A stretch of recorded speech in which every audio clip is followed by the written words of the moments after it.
میرے بھائیو، یہ رجب کا مہینہ ہے۔ کہا جاتا ہے کہ رجب کے مہینے میں آپ صلی اللہ علیہ وسلم کو اسراء اور معراج کی سعادت حاصل ہوئی۔ یہ آیہ مبارکہ جو ابھی میں نے آپ کے سامنے تلاوت کی ہے، اس میں اللہ تبارک و تعالی نے اسی اسراء و معراج کے حوالے سے بات فرمائی کہ سبحان الذی، پاک ہے وہ ذات جو اسرا بعبدہ، اپنے بندے کو راتوں رات، لیلن، راتوں رات لے گیا، من المسجد الحرام، مسجد حرام سے، الی المسجد الاقصی، مسجد اقصی تک لے گیا، الذی بارکنا حولہ، وہ مسجد اقصی جس کے ارد گرد ہم نے برکت کر دی۔ کیوں لے گیا؟ لنریہ من آیاتنا، تاکہ اسے ہم اپنی کچھ نشانیاں دکھائیں۔ انہ هو السمیع البصیر، بے شک وہ خوب سننے والا اور خوب دیکھنے والا ہے۔ میرے بھائیو، مسجد حرام سے مسجد اقصی تک جانے کو اسراء کہا جاتا ہے، اور مسجد اقصی سے اوپر اللہ کی طرف آسمانوں پر جانے کو معراج کہا جاتا ہے۔ یہ اسراء و معراج ایک ہی رات میں ہوئے،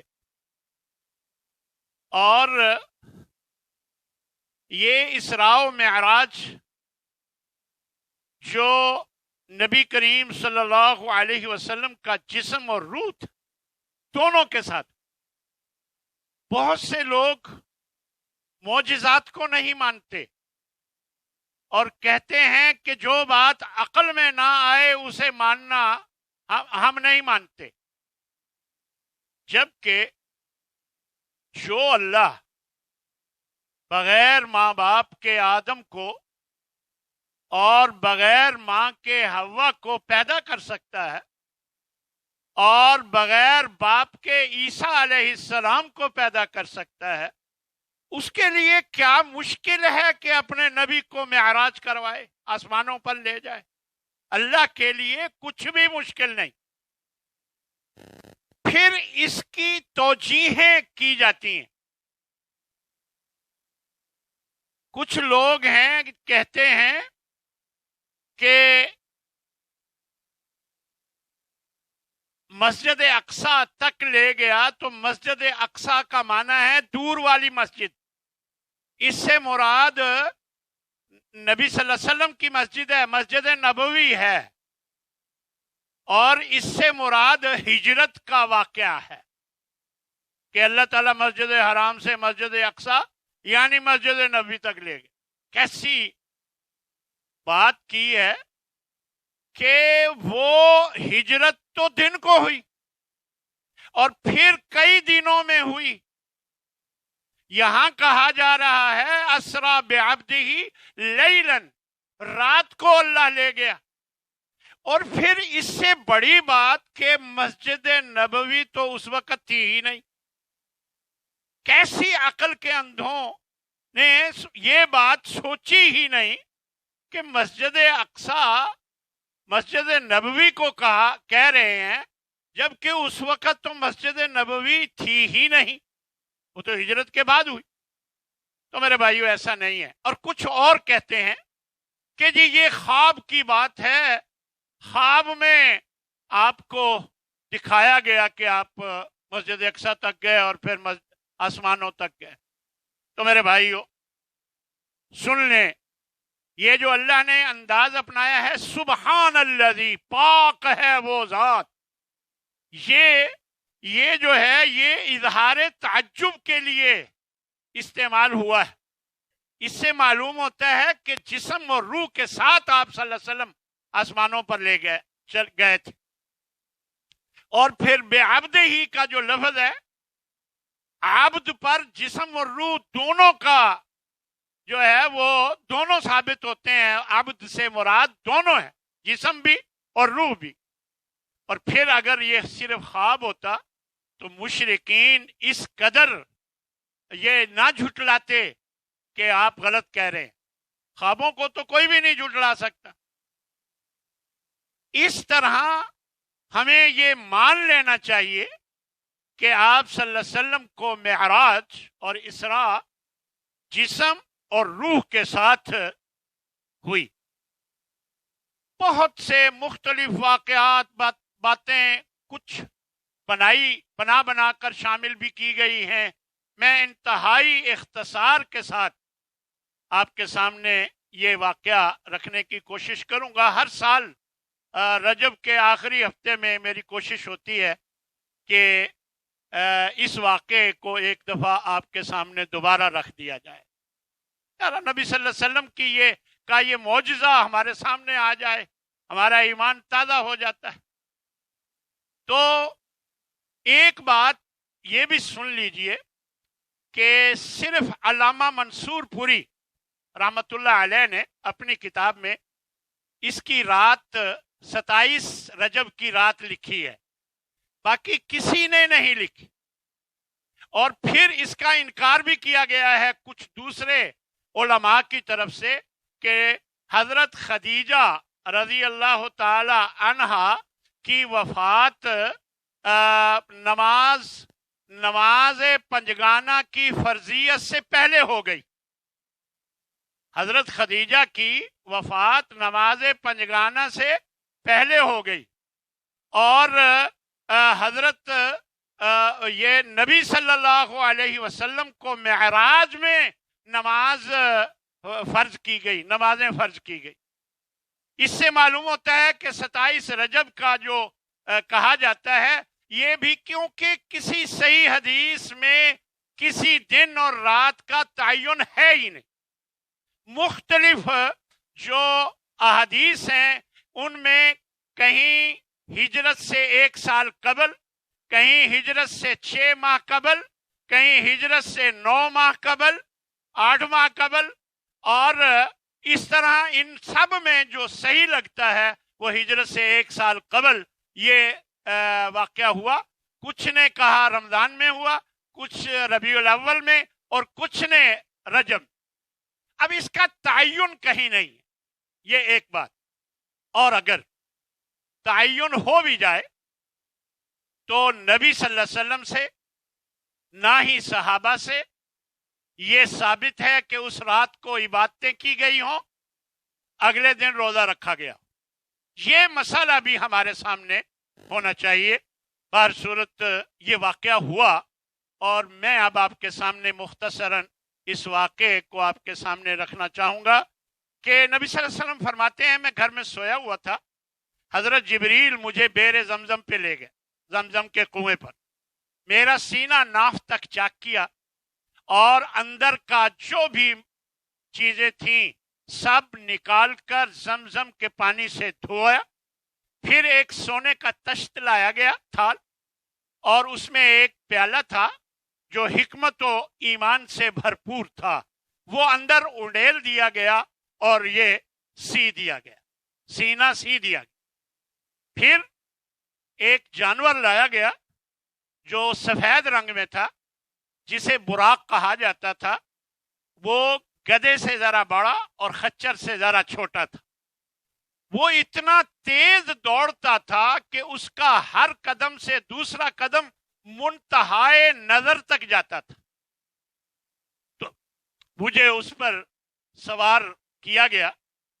جب سوار کرنے لگے تو وہ شوخی کرنے لگا، تو حضرت جبریل اس کے کان کے قریب، یہ بعض روایات میں آتا ہے، کہتے ہیں کہ تجھے پتہ ہے کہ دنیا کی افضل ترین شخصیت آپ پر سوار ہونے والی. تو یہ سنتے ہی وہ سواری پسینہ پسینہ ہو گئی.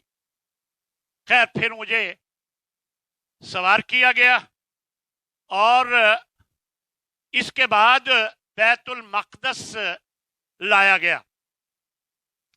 میں نے وہاں اپنی سواری کو اس پتھر کے ساتھ باندھ لیا جس پتھر کے ساتھ ہر نبی اپنی سواری کو باندھا کرتا تھا. اس سفر میں سب سے پہلے کھجوروں کی سرزمین آئی یعنی مدینہ منورہ، پھر بیت اللحم جو حضرت عیسیٰ علیہ السلام کی پیدائش کی جگہ ہے وہ آئی، پھر مدین آیا، پھر طور سینا اور پھر بیت المقدس پہنچے. وہاں بیت المقدس میں حضرت جبریل مجھے اندر لے گئے مسجد اقصی میں، اور ایک برتن میں شراب اور ایک میں دودھ لے کر آئے میری ضیافت کے لیے. میں نے دودھ کو اختیار کیا اور میرا دودھ کو لینا ہی حضرت جبریل لینا تھا کہ حضرت جبریل بولے اخترت الفطرۃ، کہ آپ نے فطرت کو اپنایا ہے، کیونکہ اسلام دین فطرت ہے اور دودھ جو ہے یہ انسانی فطرت میں یوم پیدائش سے ہی اس کی فطرت میں رکھ دیا گیا، تو آپ نے فطرت کو اپنایا. خیر، اس کے بعد آپ صلی اللہ علیہ وسلم فرماتے ہیں کہ 2 رکعت نماز میں نے پڑھائی جس میں تمام انبیاء علیہم السلام کو اللہ تبارک و تعالی نے وہاں ان کو وہاں لایا ہوا تھا، وہ آئے ہوئے تھے، انہوں نے میری امامت میں نماز پڑھی. اور اس موقع پر ایک روایت میں یہ بھی آتا ہے کہ حضرت جبریل نے کھڑے ہو کر اذان دی، اور جیسے ہی اذان شروع ہوئی آسمان کے دروازے کھلے اور اللہ کے فرشتے اترنا شروع ہو گئے اور پوری فضا ان فرشتوں سے بھر گئی. اور پھر 2 رکعت نماز میں نے پڑھائی اور میرے پیچھے تمام انبیاء اور یہ سب فرشتے موجود تھے، میری اقتداء میں انہوں نے نماز پڑھی. اچھا، یہ بات بھی آپ نے ذہن میں رکھیں اس میں کہ آپ صلی اللہ علیہ وسلم نے یہ جو 2 رکعت نماز پڑھائی، یہ تو ہے کہ پڑھائی، اس میں کوئی تعین نہیں ہے کہ واپسی پر پڑھائی. بعض کا خیال ہے کہ واپسی پہ پڑھائی جب آپ اوپر سے ہو کر آئے، اور بعض کا خیال ہے جاتے ہوئے پڑھائی. تو ہمیں یہ تعین کرنے کی ضرورت کیا ہے کہ یہ ہوا کہ آپ صلی اللہ علیہ وسلم نے، کیونکہ کسی حدیث سے یہ واضح نہیں ہوتا کہ جاتے ہوئے پڑھائی یا واپسی پہ پڑھائی، لیکن مسجد اقصی میں یہ ہوا کہ نبی صلی اللہ علیہ وسلم نے تمام انبیاء اور رسل کی امامت فرمائی. یہاں سے معلوم ہوا کہ حضرت محمد صلی اللہ علیہ وسلم تمام انبیاء کے سردار ہیں، تمام انبیاء کے امام ہیں اور افضل ہیں. تو اس طرح آپ صلی اللہ علیہ وسلم کی وہاں مہمانی بھی ہوئی، آپ نے دودھ کو اختیار فرمایا. اس کے بعد آپ صلی اللہ علیہ وسلم فرماتے ہیں ثم اخذ بیدی حتی اتینا السماء الدنیا، کہ حضرت جبریل نے میرا ہاتھ پکڑا، پھر ہم دنیاوی آسمان تک پہنچے. یہاں بہت سی باتیں ہیں. کچھ لوگ کہتے ہیں کہ ایک سونے کی سیڑھی لگائی گئی، اور کچھ کا خیال ہے کہ دوبارہ اس سواری پر بٹھایا گیا، اور کچھ کا خیال ہے کہ یہ جو فرمایا کہ میرا ہاتھ پکڑا اور مجھے اوپر لے گئے. اب یہ تعین کرنا بھی میں نہیں سمجھتا کہ ضروری ہے کہ کس ذریعے سے اوپر گئے، لیکن جو بھی ذریعہ تھا اللہ کی مہربانی سے آسمانوں تک آپ صلی اللہ علیہ وسلم پہنچے. اور پہلے آسمان پر آپ جب پہنچے تو دستک دی حضرت جبریل نے، اندر سے آواز آئی کون؟ بتایا جبریل آپ کے ساتھ کون؟ بڑا پکا انتظام ہے اللہ تبارک و تعالیٰ کا آسمانوں پر چڑھنے کی، کس کو اجازت ہو سکتی ہے؟ تو اجازت ملی، چنانچہ آپ پہلے آسمان پر گئے تو آپ کے استقبال کے لیے حضرت آدم علیہ السلام کو اللہ نے وہاں موجود رکھا ہوا تھا۔ حضرت آدم علیہ السلام نے آپ کو مرحبا بالنبی و مرحبا بابن الصالح، اے نبی، اے نیک بیٹے، آپ کو خوش آمدید، اور اس طرح آپ صلی اللہ علیہ وسلم کا استقبال فرمایا۔ پھر اس کے بعد دوسرے آسمان پر وہی الفاظ دستک دی، کون؟ جبریل، آپ کے ساتھ کون؟ محمد صلی اللہ علیہ وسلم۔ تو اس طرح دوسرے اور پھر دوسرے آسمان پر حضرت عیسیٰ اور حضرت یحییٰ، یہ دونوں خالداد بھائی ہیں۔ حضرت عیسیٰ مریم کے بیٹے ہیں اور حضرت یحییٰ حضرت زکریا کے بیٹے ہیں، اور حضرت زکریا حضرت مریم کے خالو تھے۔ تو یہ دونوں خالداد بھائی ہیں، یہ دونوں وہاں دوسرے آسمان پر موجود تھے آپ کے استقبال کے لیے۔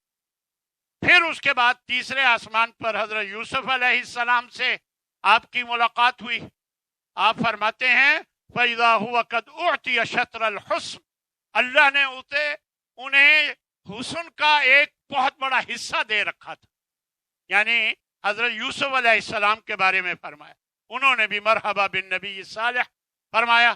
اور پھر چوتھے آسمان پر حضرت ادریس علیہ السلام آپ کے استقبال کے لیے موجود تھے، انہوں نے بھی مرحبا بالنبی صالح فرمایا۔ اور پانچویں آسمان پر حضرت ہارون علیہ السلام موجود تھے، اور اسی طرح چھٹے آسمان پر آپ حضرت موسیٰ علیہ السلام آپ کے استقبال کے لیے موجود تھے۔ آپ فرماتے ہیں جب انہوں نے مجھے سلام کہا، میں نے جواب دیا اور میں آگے بڑھا تو حضرت موسیٰ رونے لگے۔ پوچھنے پر بتایا کہ اے اللہ، یہ نوجوان جسے تو نے میرے بعد مبعوث فرمایا، اس کی امت کے لوگ اعلیٰ، بہتر، افضل اور زیادہ ہوں گے میری امت سے جنت میں جانے والے۔ میری امت کی نسبت ان کی امت کے لوگ افضل بھی ہیں اور زیادہ بہتر، زیادہ جنت میں جانے والے ہیں۔ مجھے اس لیے رونا آ رہا کہ میری امت نے میری نہیں مانی۔ اس طرح پھر آپ ساتویں آسمان پر تشریف لے گئے، تو جب ساتویں آسمان پر پہنچے کیا دیکھتے ہیں کہ حضرت ابراہیم علیہ السلام وہاں بیت المعمور کے ساتھ ٹیک لگا کر بیٹھے ہوئے ہیں۔ اور یہ بیت المعمور کے بارے میں پھر بتایا آپ صلی اللہ علیہ وسلم کہ کہا جاتا ہے کہ یہ مکہ میں جو خانہ کعبہ ہے، بالکل اس کے اوپر اللہ تبارک و تعالیٰ نے ساتویں آسمان پر ایک گھر بنایا ہوا ہے جس کو بیت المعمور کہا جاتا ہے۔ دراصل معمور آباد کو کہتے ہیں کہ ہر روز 70,000 اللہ کے فرشتے اس میں داخل ہوتے ہیں اور اللہ کی عبادت کرتے ہیں۔ اللہ کی عبادت کے لیے 70,000 ہر روز فرشتے داخل ہوتے ہیں، اور جن کی باری ایک دفعہ آ جاتی ہے دوبارہ نہیں آتی، اور یہ قیامت تک رہے گا۔ تو اللہ کے اتنے فرشتے ہیں۔ تو اس طرح یہ بیت المعمور ساتویں آسمان پر ہے، اس کے ساتھ ٹیک لگا کر بیٹھے ہوئے تھے حضرت ابراہیم علیہ السلام۔ انہوں نے مرحبا کہا اور آپ نے بھی ان کا استقبال کیا۔ حضرت ابراہیم علیہ السلام نے آپ کا استقبال کیا۔ اس طرح اس موقع پر پھر آپ کو دودھ، شہد اور شراب پیش کی گئی۔ تو فَأَخَذْتُ اللَّبَنَ، آپ فرماتے ہیں تو میں نے پھر دودھ کو پسند کیا، پکڑا، اور حضرت جبریل فرمانے لگے لَوْ أَنَّكَ لَوْ أَخَذْتَ الْخَمْرَ غَوَتْ أُمَّتُكَ، اگر آپ شراب لے لیتے تو آپ کی ساری امت گمراہ ہو جاتی۔ تو اس طرح آپ صلی اللہ علیہ وسلم فرماتے ہیں پھر مجھے سدرۃ المنتہا تک لے جایا گیا، اور سدرہ بیری کے درخت کو کہتے ہیں، اور منتہا سب سے آخر میں، یعنی سب سے اوپر ایک بیری کا درخت ہے جس کے بارے میں اللہ نے قرآن مجید میں بھی بیان فرمایا ہے، وَلَقَدْ رَآهُ نَزْلَةً أُخْرَى عِنْدَ سِدْرَةِ الْمُنْتَهَى عِنْدَهَا جَنَّةُ الْمَأْوَى إِذْ يَغْشَى السِّدْرَةَ مَا يَغْشَى۔ تو آپ نے بتایا کہ اس درخت کے ایسے پتے ہیں جیسے ہاتھی کے کان ہوتے ہیں، اور ایسے پھل ہے جیسے مٹکا ہوتا ہے۔ تو اس طرح اس کے اوپر سونے کی تتلیوں نے ڈھانپا ہوا ہے، یعنی اوپر سونے کی تتلیاں اڑ رہی، بڑا خوبصورت منظر تھا۔ اسی کی طرف اللہ نے اشارہ کیا کہ اذ یغشی السدرۃ ما یغشی، وہ چیز جو ڈھانپے ہوئے تھی سدرہ کو، یعنی جو بھی ڈھانپے ہوئے تھے۔ تو آپ نے بتایا کہ سونے کی تتلیاں اس کے اوپر گھوم رہی تھیں، وہ ڈھانپے ہوئے تھیں سدرۃ المنتہا۔ اس موقع پر حضرت جبریل کو آپ صلی اللہ علیہ وسلم نے ان کی اصل شکل میں دیکھا۔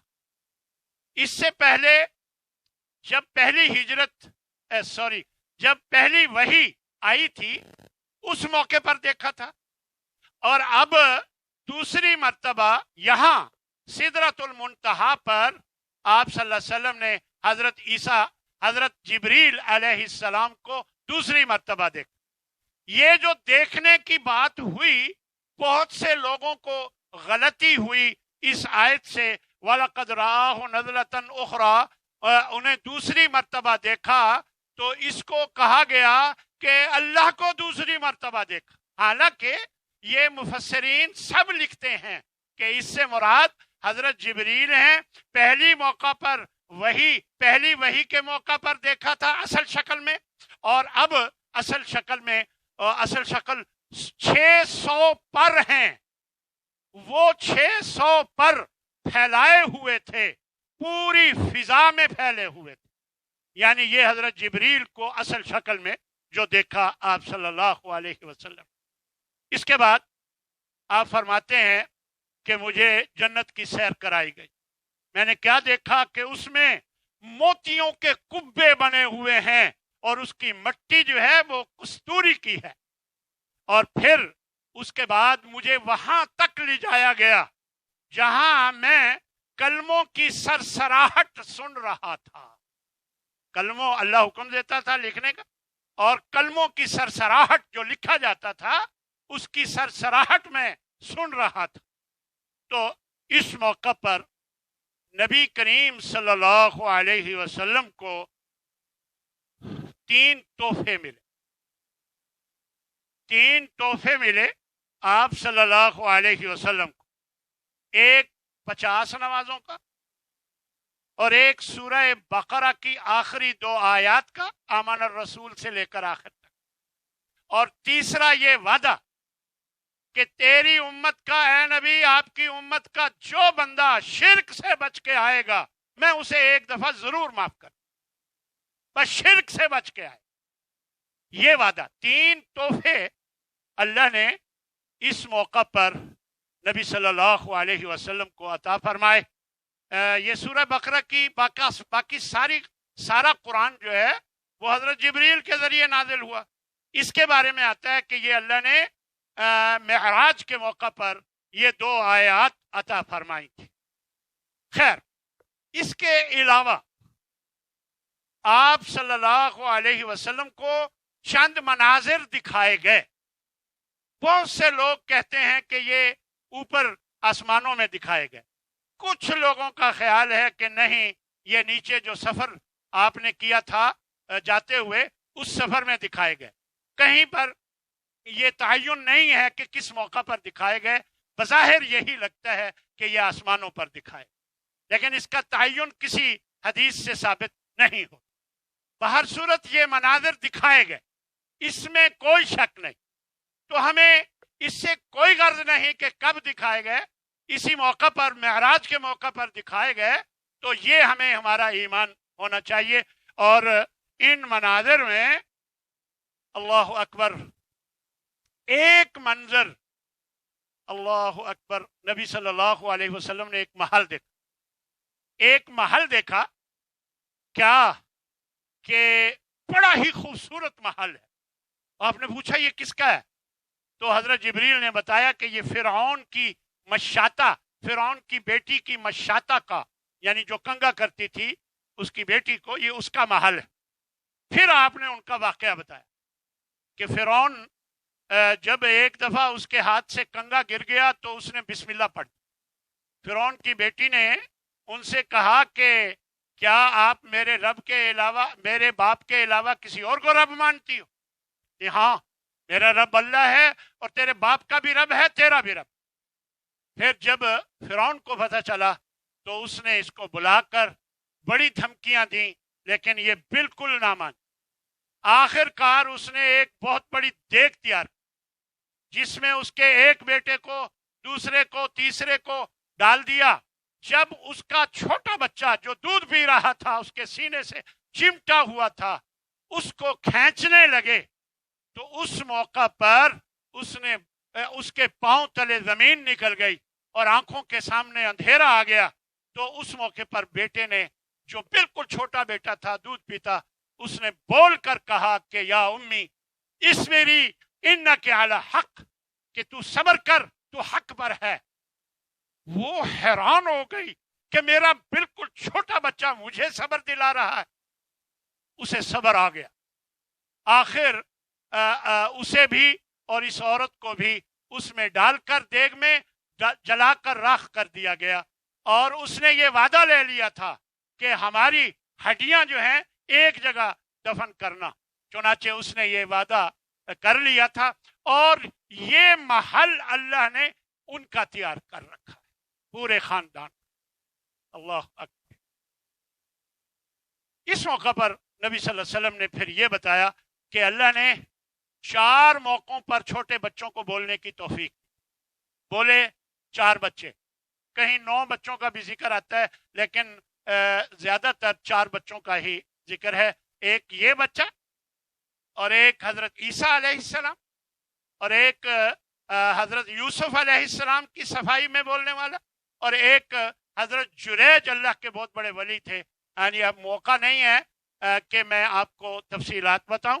بصورت یہ 4 بچوں کا ذکر ہوا کہ یہ بچپن میں بولے تھے. پھر جو واقعات دیکھے یا جو مناظر دیکھے ان میں کچھ لوگ ہیں جو فصل کاٹتے ہیں، جیسے ہی کٹتی ہے پھر ہو جاتی ہے. تو پوچھا یہ کون لوگ ہیں؟ کہا کہ یہ مجاہدین ہیں. یہ قیامت تک کسی طرح ان کے اعمال میں، ان کے اجر میں، ان کے ثواب میں اللہ اضافہ کرتا رہے گا. جی. پھر کچھ لوگوں کو دیکھا کہ ان کے سر پتھروں سے کچلے جا رہے. پوچھا یہ کون لوگ ہیں؟ بتایا گیا کہ یہ وہ لوگ ہیں جن کے سر فرض نمازوں میں بھاری ہو جایا کرتے تھے، نماز نہیں پڑھا کرتے تھے. پھر آپ نے دیکھا کہ کچھ لوگ ہیں کانٹے دار جھاڑیاں اور جہنم کے انگارے کھا رہے. پوچھا گیا یہ کون لوگ ہیں؟ بتایا گیا کہ یہ زکوٰۃ نہ دینے والے لوگ. پھر آپ نے کچھ لوگوں کو دیکھا کہ صاف ستھرا گوشت موجود ہے لیکن انہیں گلا سڑا بدبودار گوشت کھانے کو دیا جا رہا ہے اور وہ کھا رہے ہیں. تو پوچھا یہ کون لوگ ہیں؟ فرمایا یہ زانی مرد اور زانی عورتیں ہیں جو اپنا خاوند اور بیوی کا حق چھوڑ کر دوسروں کے حق پر ڈاکہ ڈالتے تھے. تو یہ قیامت تک کب اسی طرح یہ رہیں گے. اور پھر آپ نے دیکھا کہ کچھ لوگ ہیں ان کے منہ سیاہ، ہونٹ سوجے ہوئے اور منہ سے پیپ نکل رہی ہے. پوچھا یہ کون لوگ ہیں؟ بتایا گیا کہ یہ شراب خور ہیں. اسی طرح کچھ لوگوں کو آپ صلی اللہ علیہ وسلم نے دیکھا کہ ان کے منہ سور کی طرح اور زبانیں پشت کی طرف سے کھینچی جا رہی. تو پوچھا یہ کون لوگ ہیں؟ بتایا گیا کہ یہ جھوٹی گواہی دینے والے لوگ ہیں. آپ کو پتہ ہوگا کہ ہماری عدالتوں میں جھوٹی گواہی دینے والے، وہاں جیسے آپ دفتر تیار ہو کر جاتے ہیں وہ یہ گواہیاں دینے کے لیے عدالتوں میں پھرتے ہوتے ہیں اور وکیلوں کو بھی پتہ ہوتا ہے اور ججوں کو بھی پتہ ہوتا ہے کہ یہ جھوٹے گواہ ہیں، یہ صرف پیسے لیتے ہیں اور گواہی دیتے. تو ایسے لوگوں کا یہ انجام دکھایا گیا. اسی طرح آپ صلی اللہ علیہ وسلم فرماتے ہیں میں نے دیکھا کہ کچھ لوگ ہیں ان کے منہ کالے، سینے پہ آگ کے طبق رکھے ہوئے. پوچھا یہ کون لوگ ہیں؟ بتایا گیا کہ یہ گانا گنگنانے والے لوگ تھے، یہ گانا گانے والے لوگ تھے. اور پھر آپ صلی اللہ علیہ وسلم نے کچھ لوگوں کو دیکھا کہ ان کو جلایا جاتا ہے، پھر ٹھیک ہو جاتے ہیں، پھر جلایا جاتا ہے، پھر ٹھیک ہو جاتے ہیں. پوچھا یہ کون لوگ ہیں؟ بتایا گیا کہ یہ والدین کے نافرمان ہیں جو والدین کو مختلف انداز میں جلایا کرتے تھے. اب یہ قیامت تک اسی طرح جلتے رہیں گے. آپ صلی اللہ علیہ وسلم فرماتے ہیں میں نے کچھ لوگوں کو دیکھا کہ انہیں دو بڑے بڑے پتھروں کے درمیان رکھ کے کچل دیا جاتا ہے، پھر دور ہو جاتے ہیں وہ پتھر، ٹھیک ہو جاتے ہیں، پھر درمیان میں رکھ کے کچلا جاتا ہے. تو پوچھا یہ کون لوگ ہیں؟ تو آپ نے فرمایا یہ تکبر کرنے والے اور مغرور قسم کے لوگ ہیں. اسی طرح ان کا تکبر جو ہے وہ توڑا جا رہا ہے. اس کے بعد آپ صلی اللہ علیہ وسلم فرماتے ہیں میں نے کچھ لوگوں کو دیکھا کہ آگ کی کینچیوں سے ان کے ہونٹ کاٹے جا رہے. پوچھا یہ کون لوگ ہیں؟ بتایا گیا کہ یہ تبلیغیں کرنے والے لوگ ہیں جو خود عمل نہیں کرتے تھے. یہ خطبے اور جمعے پڑھانے والے لوگ ہیں جو خود عمل نہیں کرتے تھے. تو اس طرح آگ کی کینچیوں سے ان کے ہونٹ کاٹے جا رہے تھے. اور بہت سے اور بھی مناظر آپ صلی اللہ علیہ وسلم کو دکھائے گئے. اس موقع پر تانبے کے ناخن سے اپنا سینہ اور اپنا چہرہ نوچتے ہوئے کچھ لوگوں کو دکھایا گیا. پوچھا یہ کون لوگ ہیں؟ آپ کو بتایا گیا کہ یہ غیبت کرنے والے لوگ ہیں، لوگوں کی غیبتیں کیا کرتے تھے. خیر میرے بھائیوں، مختلف اور بھی مناظر ہیں اور اللہ تبارک و تعالی ہمیں انہی سے عبرت دے دے اور ہمیں اپنی اصلاح کرنے کی توفیق عطا فرما دے. آپ صلی اللہ علیہ وسلم واپس آئے، چھٹے آسمان پر حضرت موسیٰ علیہ السلام سے ملاقات ہوئی. پوچھا کیا ملا؟ آپ نے بتایا 50 نماز.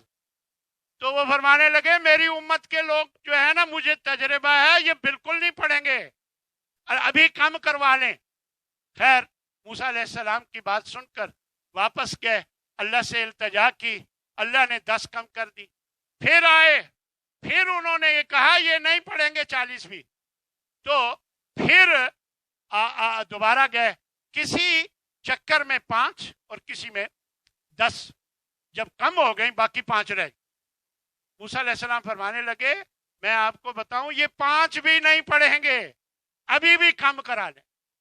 تو حضرت محمد صلی اللہ علیہ وسلم فرمانے لگے اب مجھے اللہ سے شرم آتی ہے. یعنی چنانچہ اس طرح اللہ نے یہ فرمایا کہ تم 5 پڑھ لو، میں تمہیں 50 کا ثواب دے دوں. تو اس طرح اللہ تبارک و تعالیٰ تو ایسا مہربان. ہم آج دیکھتے ہیں کہ ہمیں 5 بھی مشکل لگتی ہیں، جبکہ 50 پڑھ جاتی تو ہمارا کیا بنتا؟ کوئی کاروبار نہ کر سکتے. یہ اللہ کی مہربانی ہے کہ ہمارے لیے 5 کر دی اور ثواب 50 ہی کا رکھ دیا. لیکن ہم یہ 50 نہیں تو 5 تو پڑھ لیں. ہمیں اس کی طرف توجہ کرنی چاہیے. نبی صلی اللہ علیہ وسلم فرماتے ہیں کہ میں اسراء کی رات حضرت ابراہیم سے ملا علیہ السلام سے. تو وہ فرمانے لگے اے محمد اقرا امتک منی سلام، اپنی امت کو میرا سلام کہنا، واخبرہم، اور انہیں بتانا کہ ان الجنت طیبۃ التربہ، کہ جنت جو ہے اس کی سرزمین بہت زبردست بہترین ہے. عذبۃ الماء، میٹھے پانی والی زمین ہے. وانھا کیعان، البتہ وہ کھلا میدان ہے، چٹیل میدان ہے. غراسھا، اس کی شجر کاری، اس کے درخت، سبحان اللہ والحمد للہ ولا الہ الا اللہ واللہ اکبر. یعنی یہ پڑھتے جاؤ، آپ کے جنت میں درخت لگتے جائیں. ویسے جنت چٹیل میدان ہے، اس میں آپ یہ پڑھتے جائیں، ہر ایک کی جنت کا جو حصہ ہے اس میں درخت لگتے جائیں. اللہ تعالی ہم سب کے اتنے درخت لگا دے کہ بے حساب، اور ہمیں توفیق بھی دے اس بات کی کہ سبحان اللہ والحمد للہ ولا الہ الا اللہ واللہ اکبر ہم زیادہ سے زیادہ پڑھتے رہا کریں. خیر، آپ صلی اللہ علیہ وسلم فرماتے ہیں جب میں واپس آیا تو میں بڑا پریشان تھا کہ لوگ تو میری بات نہیں مانیں گے. میں الگ تھلگ پریشان حالت میں بیٹھ گیا. اتنے میں ابو جہل آ گیا، کہنے لگا محمد پھر کوئی نئی بات ہے؟ میں نے کہا جی، میں راتوں رات اللہ کے پاس گیا تھا، اس سے پہلے مسجد اقصی بھی گیا. تو وہ کہنے لگا لوگوں ادھر آؤ ادھر آؤ ادھر آؤ ادھر آؤ ادھر آؤ. سب لوگوں کو اکٹھا کیا اور کہنے لگا اب بتاؤ لوگوں کے سامنے تم کیا کہہ رہے تھے مجھے. تو آپ صلی اللہ علیہ وسلم نے وہی بات کی. تو لوگ بھی حیران ہو گئے کہ یہ کیسے ہو سکتا ہے کہ راتوں رات مسجد اقصی بھی چلا گیا، اور مختلف سوال کرنے لگ گئے. اللہ اکبر. ہاں جی بتاؤ جی، کچھ لوگوں نے بیت المقدس دیکھا ہوا تھا، مسجد اقصی جا کر دیکھی ہوئی تھی. وہ پوچھنے لگ گئے اس کے دروازے اس طرف، بائیں طرف، دائیں طرف، آگے پیچھے کتنے ہیں، کھڑکیاں کتنی ہیں. اب آپ صلی اللہ علیہ وسلم کو کھڑکیاں گننے تو نہیں گئے تھے، لیکن تھوڑی سی پریشانی ہوئی. آپ نے فرمایا کہ میں نے کوشش تو کی لیکن کچھ گڑبڑ ہونے لگا. اللہ تبارک و تعالی نے عقیل حضرت علی کے بھائی تھے، ان کے گھر کے قریب فرماتے ہیں کہ مجھے بیت المقدس لا کر وہاں سامنے کھڑا کر دیا گیا. میں دیکھتا گیا اور بتاتا گیا، میں دیکھتا گیا اور دیکھتا جاتا اور بتاتا جاتا. دیکھ لیں اللہ کیسے اپنے نبی کو سچا بناتا. تو اس طرح ایک شخص یا دو شخص کہنے لگے کہ اللہ کی قسم محمد نے جو بتایا ہے درست بتایا ہے، یعنی یہ واقعی سچ بتا رہا. یعنی اس کے باوجود پھر بھی نہیں مانا. پھر بھی انہوں نے پھر حضرت ابوبکر صدیق کو بلایا تو کہنے لگے تم نے بغیر سوچے سمجھے مسلمان ہو گئے تھے، اب دیکھو یہ کہہ رہا ہے تمہارا نبی. فرمانے لگے اگر میرے نبی نے کہا ہے تو وہ بالکل سچا ہے، یقیناً ہو گئے. یعنی اسی لیے ان کو صدیق کہا جاتا ہے. اللہ ان کے درجات بلند فرمائے. جو ساتھ حضرت ابو بکر صدیق رضی اللہ تعالی عنہ نے آپ صلی اللہ علیہ وسلم کا دیا، اور صحابہ میں سے سب سے بڑھ کر. تو اس طرح پھر آپ سے کوئی نشانی پوچھنے لگ گئے. میں اپنی بات ختم کرنے لگا ہوں. آپ صلی اللہ علیہ وسلم نے فرمایا ہاں میرے پاس دو باتیں ہیں نشانی کے طور پر. میں جب واپس آ رہا تھا کہ کچھ قوم تھی ایک، ان کا اونٹ گم ہو گیا تھا، اور ہم دیکھتے ہوئے آ رہے تھے کہ وہ فلاں جگہ پر ہے. ہم نے ان کو بتایا کہ فلاں جگہ پر ہے. تو وہ جب ان سے ملے تو وہ کہنے لگے واقعی ہمیں ایک بندے نے بتایا تھا اور ہمیں وہ اونٹ مل بھی گیا. ایک اور دوسری نشانی یہ بتائی کہ ہم گزر رہے تھے، ایک قافلہ رات کو سویا ہوا تھا، ان کے پانی کا برتن ڈھکا ہوا تھا، اس میں تھوڑا سا پانی تھا، سارا کا سارا ہم نے پی لیا، میں نے پی لیا اور ڈھکنا پھر اوپر رہ گئے. تو وہ کہنے لگے کہ جا کر پوچھنے آپ اس قوم سے.